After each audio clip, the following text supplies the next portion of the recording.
And now, a tale well calculated to keep you in suspense. Tomorrow is Abraham Lincoln's birthday. 97 years ago, Lincoln, one of our greatest presidents, died, slain by the bullet of the actor John Wilkes Booth. Many historians feel that if Lincoln had lived, our history and world history would have been profoundly changed for the better. With this in mind, we bring you now a strange and unusual drama. The Man Who Went Back to Save Lincoln.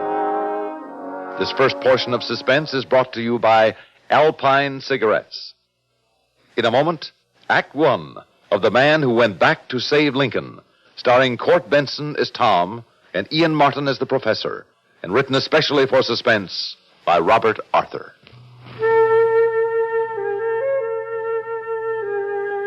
What's it like to smoke an Alpine? Well, it's like many fresh little things that please you. It's like the stirring of leaves when a breeze comes up. Like a weather vane turning in a summer sky. The way the air feels in the morning when you open the door to get the paper. That's what it's like to smoke an Alpine. Alpine is nothing at all like the sort of smoking you may be used to. Alpine is a fresh, freewheeling kind of smoke. A bright, bracing, even invigorating kind of taste, pack after pack. If this sounds good to you, try Alpine. There's something more to smoking with an Alpine cigarette.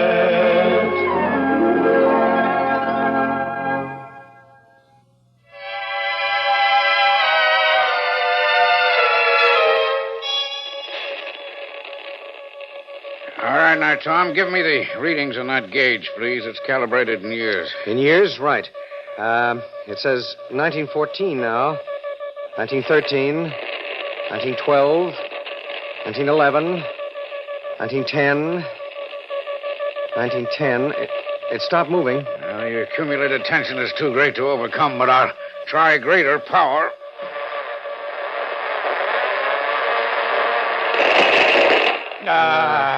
That's what I was afraid of. Field coil blew out. But at least I added a couple of years.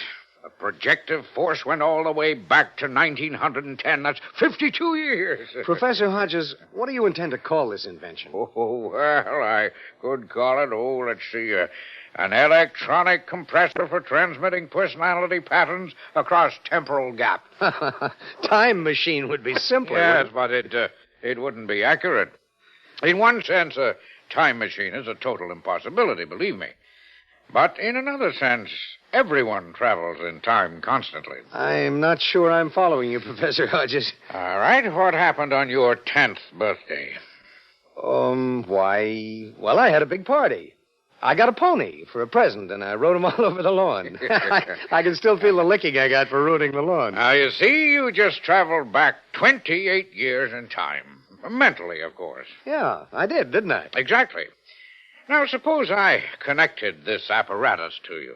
Suppose I then focused it on some special date in history and at some special point where I knew people were present. Are you following me? Yes, I think so, sir. Now, the electronic circuits would take your memory pattern, your personality, amplify it millions of times, and push it back into the past, into the mind of some person at that particular spot at that particular time. I see. You would be able to think with his mind, see with his eyes, hear with his ears, and move about with his body. Well, put it that way, it doesn't sound quite so impossible. Oh, it's very much possible.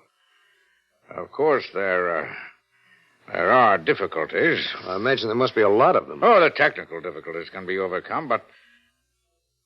Well, now, for instance, suppose your mind finds itself inside the mind of a very strong-willed individual who fights you. Ah, yes, I see the problem. He might dominate you, make you helpless. Yes, it's all very uncertain. Well, uncertainty is one of the natural principles of existence, Professor. Oh. Then, would you be willing to take the risk, Tom? Risk? You mean of a trip into the past? That's just what I mean. Now, look, Tom, you're only 38, but you're already one of the world's foremost authorities on Abraham Lincoln. Thank you, sir.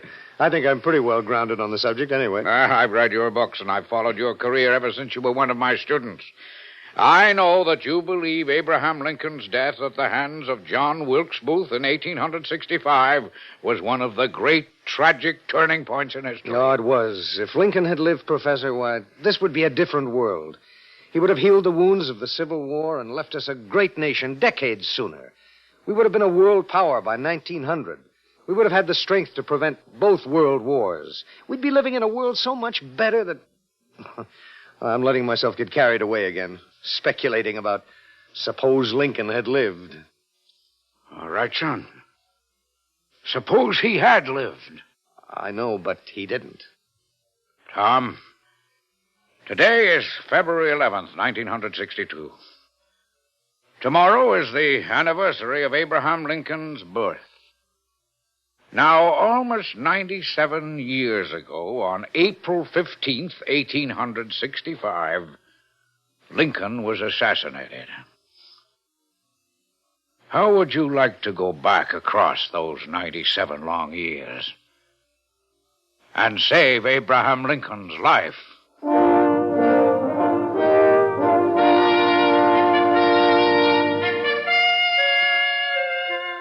Are you comfortable, Tom? The electrodes I've attached to your head don't hurt. Oh, I'm fine, Professor. A little excited, that's all.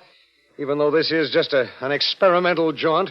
Oh, back to the year 1912. 50 years, a half a century.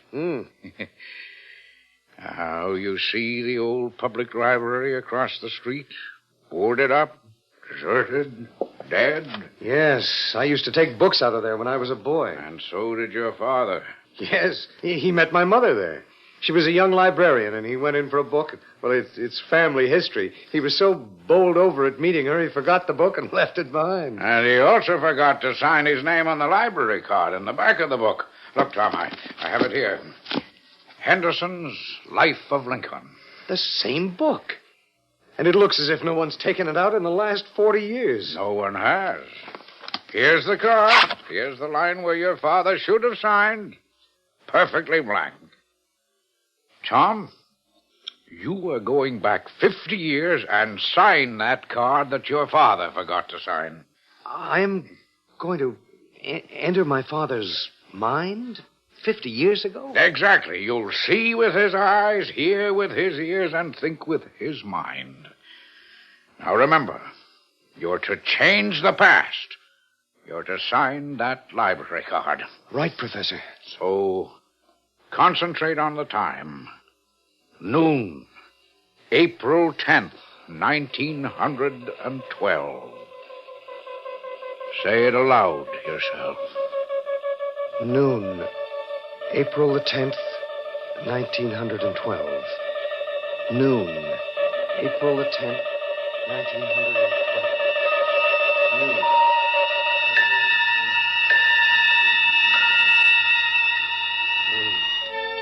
April the 10th, 1912. Sir! Noon. What is it? Are you ill? Where am I? Why, this is the public library. And I have the book you requested, The Life of Lincoln. Why are you staring at me so oddly, sir? It's 12 o'clock. What's the date? Why, April 10th, 1912. And today's the first time I ever saw you, isn't it? Yes. But you're Mary Andrews from Philadelphia. Why... You just started working here today. Oh, yes, but how did you know? How did I know? Why, I seem to have always known. That's queer. It's as if there were a voice in my mind telling me things. Are you sure you're all right? Just a little dizzy. The effect of love at first sight. Oh, please, sir. I mean it. Mary, Miss Andrews, will you have lunch with me? Why, Good, that's settled. It's lunchtime. Get your hat. Oh, all right, I will. But this book, don't you want to take it? Oh, bother the book. Lincoln can wait. But wait a minute. There's something I'm trying to remember. Something I have to do. That's it. I do have to sign the card. Oh, not if you don't want to. Yes, I do. I must. There's something in my mind, something telling me not to fail. I have to hurry. Feeling a little dizzy. My name, Tom Morrison. No, not Tom. What's wrong with me? Henry Morrison. There. Card's all signed. Now Mr. Morrison, you're so pale. Can I get you a drink of water? Mr. Morrison? Mr. Morrison? Mr. Morrison?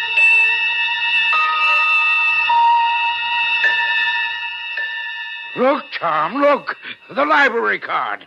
Now it's signed. My father's name, Henry Morrison. Yes, but he started to sign it Tom Morrison. Then he crossed out Tom and wrote Henry. That proves that your personality was dominant, if just for a moment. I know, but it was all so ephemeral. But the point is that history was changed. You proved it can be done. And if you can do that, you can go back and save Abraham Lincoln's life. But first, we have more tests ahead of us. Tom, how would you like to go back and hear the Gettysburg Address in person?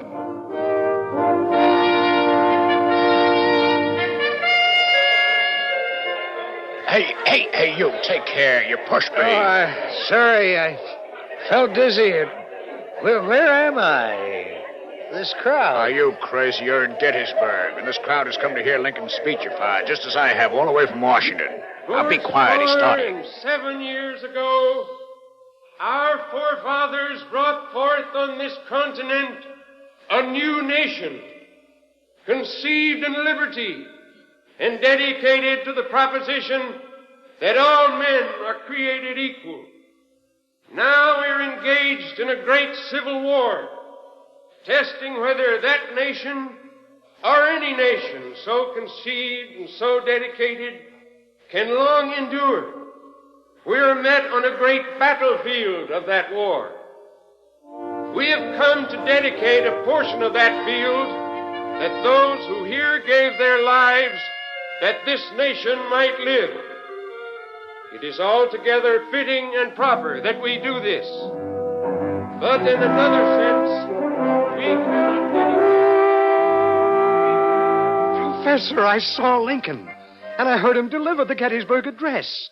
It's strange. His voice was even higher pitched than I'd imagined. You stayed in the past a full hour. That's tremendous, Tom. Now, whose mind were you in? Oh, it turned out to be a farmer named Evans, a simple fellow. After the first moment, I was completely in control. I could have done anything I wanted. His mind couldn't have stopped me. That proves my theory. Now we're ready for the real thing. We'll leave for Washington tomorrow. We'll set up our equipment and instruments in the Ford Theater itself. The Ford Theater? Yes. And you are going to return to that fateful night and prevent that murderer's shot from being fired.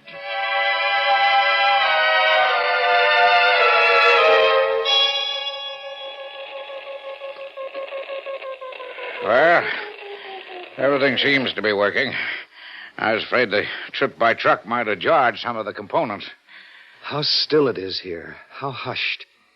It's as if not a single sound had been uttered here since the night Lincoln was shot. Yes, past seems alive. Oh, they say that time turns back for no one, that the moving finger writes and having writ moves on. But you and I will alter the writing in the book of fate, We can't fail. We have only this one chance. I won't fail. Abraham Lincoln is going to live. Never lose that thought, Tom. Now, let's work out our strategy. We have the place to ourselves until tomorrow morning. I convinced the management I was engaged in some tests that need absolute privacy, so we don't have to hurry. Good. We have to work out where everybody was. The interior, has been changed around here somewhat since this was last used as a theater. Well, you're the Lincoln expert. You tell me where, and I'll do the rest. All right, well, let's see. Yes, over there was the box office. And then, over here was the entrance into the auditorium. All this space was the auditorium. There, of course, the stage. And up there, Professor, is the private box where Lincoln sat. Now, at about 9 o'clock in the evening, President and Mrs. Lincoln entered with 2 guests. The play had already started. A man named Buckingham took their tickets, and an usher led them up a set of stairs to their box. Go on, Tom. I'm following. The exact movements of everyone are very important. Well, at about 10 after 10, John Wilkes Booth sauntered in. He spoke to Buckingham, and then he went upstairs toward Lincoln's booth. In his pocket, he carried a brass derringer loaded with 1 shot. And he struck almost immediately. Yes, sir. The president had an armed guard, John F. Parker, but Parker was criminally negligent. He left Lincoln unguarded, which gave Booth his fatal chance. Well, he fired, leapt to the stage, and made his getaway. Lincoln died the next day. Tom, son, think of it. Tomorrow, if we succeed, the history books will say Lincoln lived. All history for nearly 100 years will be changed for the better. We'll succeed. We'll have to. It'll depend on you, Tom. You'll have to save Lincoln and probably kill Booth. Now, let's get the equipment set up in the right spots.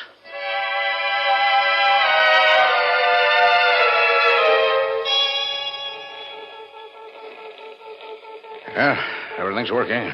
How do you feel? Keyed up, anxious to get started. I can't tell you how excited I am. If anything goes wrong, it can kill you, Tom. I'm willing to take the chance, sir.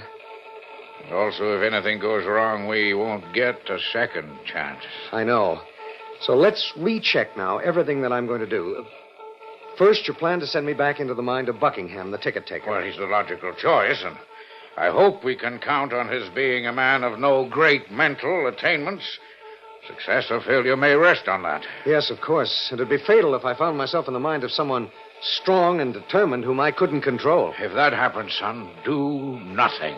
Will yourself back to your own time. Change nothing. Under those conditions, we can try again. Once you've changed anything, we can never make another effort. Yes, I understand. However, I don't think anything will go wrong. Now, we know exactly where Buckingham stood and can focus the temporal personality transmitter very closely. Now, Tom, you know it'll take a supreme effort. Yes, I know, sir. I think you will have to force the ticket taker, Buckingham, to kill John Wilkes Booth. Very well. I will, if necessary. Then just keep telling yourself, save Lincoln. Kill Booth. Save Lincoln. Kill Booth. I'll think of nothing else. And here you go. Back to 1865. Good luck. Save Lincoln. Kill Booth. Save Lincoln. Kill Booth. Save Lincoln. Steady, man. Kill. Steady. Well, you almost fell then. What are you mumbling to yourself about? Drinking again, is that it? Where am I? Why, this is Ford's Theater, of course. If you need the date, it's April 14th, Anno Domini 1865. What's wrong with you, man? Just dizzy for a moment. So I'm here, on the scene. Ford's Theater, the night of Abraham Lincoln's assassination. I'm here. What's that about Lincoln? Yes, of course he's here tonight. Everybody knows that. Yes, of course. The lobby of Ford's Theater. And he hasn't arrived yet. We've done it, and I can't fail. I won't. Boy. You're in a bad way, mumbling to yourself and staggering. Now, look, you better go home, lie down, sleep it off. I'm all right. Yes, I'm quite all right. The play's going on, you know. You mustn't disturb the president. No, the president. Yes, the president. He mustn't be disturbed. I'll see he isn't disturbed. You're certainly acting strangely tonight. Acting? Who are you to be a judge of acting? No, I mean, it's just a temporary lapse, but my name... am I Buckingham? Well, that's a good one. Tell him, Harry. Is our friend's name Buckingham? Well, I doubt it, since your name is Buckingham. That's right. Say, how much did you have to drink? We missed. Somehow we missed. I'm someone else. Buckingham, what the deuce is he muttering to himself? Yeah, it won't make any difference. I'll find him, kill him. Look, why don't you go in and sit quietly until you're yourself again? Now, just don't make any noise. No, I can't sit down. I've got to find someone. But who? Yes, Lincoln and John Wilkes Booth. Save one, kill the other. Oh, hey, Buckingham, help me hold him up. He's staggering. All right. Dizzy. I've got to concentrate. On Lincoln. Booth. Concentrate. There's no whiskey on his breath. He's ill. We'd better get him outside. Yeah. Come along, old fella. No. I'm all right. It's past 10. I have something important to do. Matter of life and death. Tell me, have you seen Booth? John Wilkes Booth, the actor? Have we seen Booth? Yes, I want to find. Come over me. Peculiar dizzy spell, then. Can't let that happen. I have too important a project to carry out. That's strange. He's recovered. Excuse me, gentlemen. I have to go in. I have a very important engagement to keep tonight. Yes, very important. A matter of life and death. Good night, gentlemen. This is a night when history will be made. Well, that was a funny performance. He wasn't drunk, but he certainly seemed to have something on his mind. He talked like two different men there part of the time. Yes. Well, with him, you never know what he's up to. Those actors. A strange bunch. Just imagine him asking us if we'd seen John Wilkes Booth.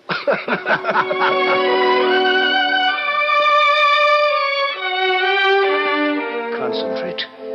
Feel queer, but concentrate. Kill. Here's the door.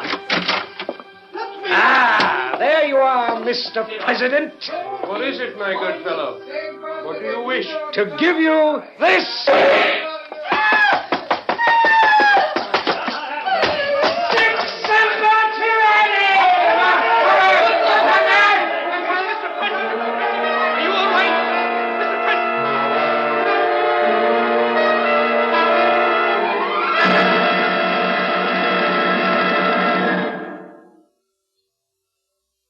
Suspense. You've been listening to The Man Who Went Back to Save Lincoln, starring Court Benson as Tom and Ian Martin as the Professor, and written especially for Suspense by Robert Arthur. Suspense is produced and directed by Bruno Zerato Jr., music supervision by Ethel Huber. Featured in tonight's story were Margaret Draper as Mary Andrews, Cliff Carpenter as Buckingham, Ralph Bell as the man. The voice of Abraham Lincoln was created by Jim Bowles. Listen again next week when we return with The Old Boy Friend, written by Peter Fernandez. Another tale well calculated to keep you in suspense. Get in the game with Phil Rizzuto's Sports Time every night but Sunday on the CBS Radio Network.